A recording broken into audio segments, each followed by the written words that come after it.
Good afternoon, it's Amber, Blooms on the Hill, and today I'm going to prune my roses. Hopefully I'll get round to them all. I don't know how many there are. I think there might be about 60. So I'm going to, starting with these ones here. Weirdly, some of them have buds. I don't know what is going on. I think it's another mild winter, just like last year. So I've got buds and the odd flower, and it's really hard to cut off the buds, but it's now July. I think it's the 5th of July, maybe. Here comes the puppy. There she is. Hi, Annie. She's going to help me, obviously. I have my gloves and I have my really scary secateurs that my husband bought me. These are battery powered. They're like finger loppers. So I'm going to be really careful with these, and I'm going to prune my roses. And on Monday, I'm actually getting 50 new ones. There's another flower farmer who's actually not going to be continuing, and I've managed to buy some roses off her. So I'm going to have another 5 varieties and 10 of each. So I'm really excited for that, because I'm going to really build up my stock of roses and have 10 of each variety, which is really handy when you're doing things like weddings, to have all of the same type. So I've had to find spots for all of those. Anyway, today we're pruning. You're standing on my peonies, Annie.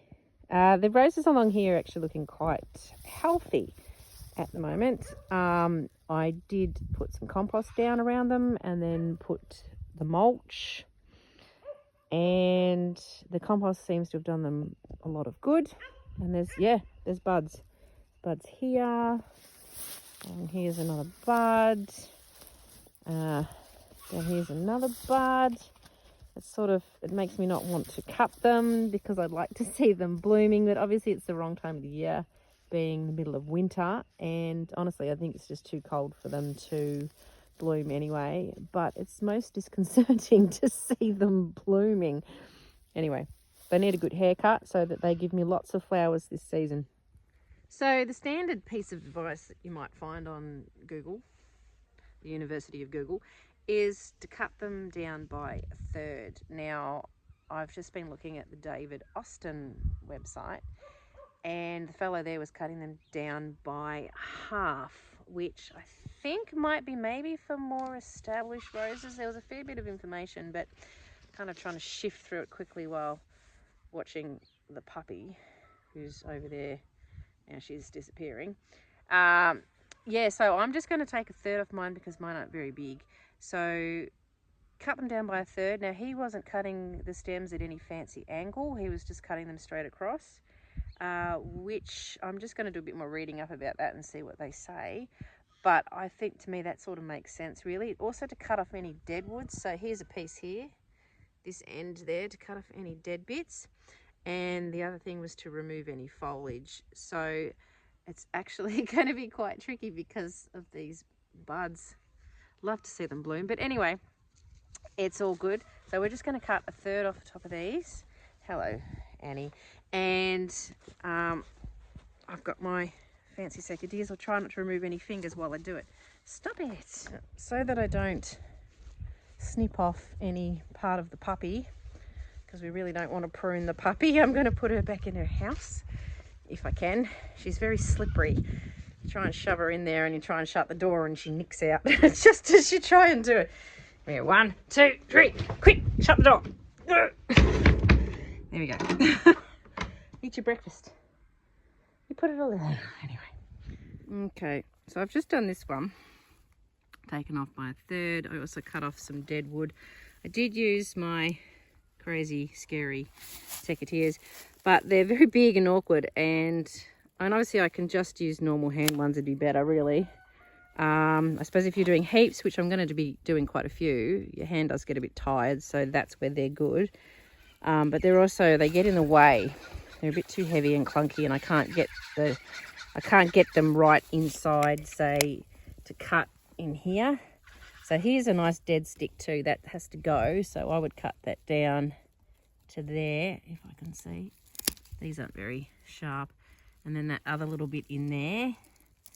So I cut him off, but I really need to, obviously need gloves on, but for the second I just won't have gloves. I'll cut that dead bit off.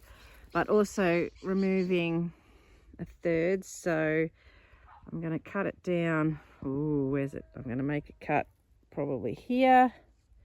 That's actually probably a bit much. Cut off that bit. I might remove that bud. Cut off just a little bit here. And I need to cut off this top bit. It's a bit hard to hold the camera and do that. But anyway, I'm going to cut off. You know, you shouldn't be too... It's not really... It's hard. Trying to do it in such a fancy way. But I remember watching Burke's Backyard, if anyone remembers that show in Australia. And he used to just get his chainsaw and just hurl across them. So I don't think you have to get too fancy with it. But certainly trying to cut off any bits that look a little bit diseased or damaged would be handy. Like those little bits there look a bit strange. And remove the foliage. Oh, I can hear Annie crying now I've put her away. Anyway, it's really important to prune them. It just helps you blooming for the next season. So really in Australia, so Southern Hemisphere, June and July is the time that you want to do it. I always do it in July. It's in my diary. July, prune the roses. If you still haven't done it by then you can still do it in August. It's better to do it June and July, but you want to do it while they're dormant. But certainly, you know, if you haven't done them yet and it's August, it's better to do them than to not do them. Okay, and like in my case with these buds there, I'm going to cut them off and take them in the house, see if they open. I've taken some in the house in this last week and they actually haven't opened, and I don't think they're going to open out here anyway because it's just not warm enough. We've had a couple of really beautiful days this week weather-wise, but really cold nights. It's been -2, so yesterday morning there was a really heavy frost, which is quite unusual up here to get frost. For some reason we just don't get it too much, but anyway. So that's pruning the roses. I've probably got 60 or so. I might actually do a bit of a count after this and I'll let you know how many I've got. But I've got the 50 to pick up on Monday, and then I'm going to have to be doing a whole bunch of planting. So that'll be another thing to look at how to plant a rose. So I'm going to get to it. Have fun with your roses. I'll catch you later. Bye.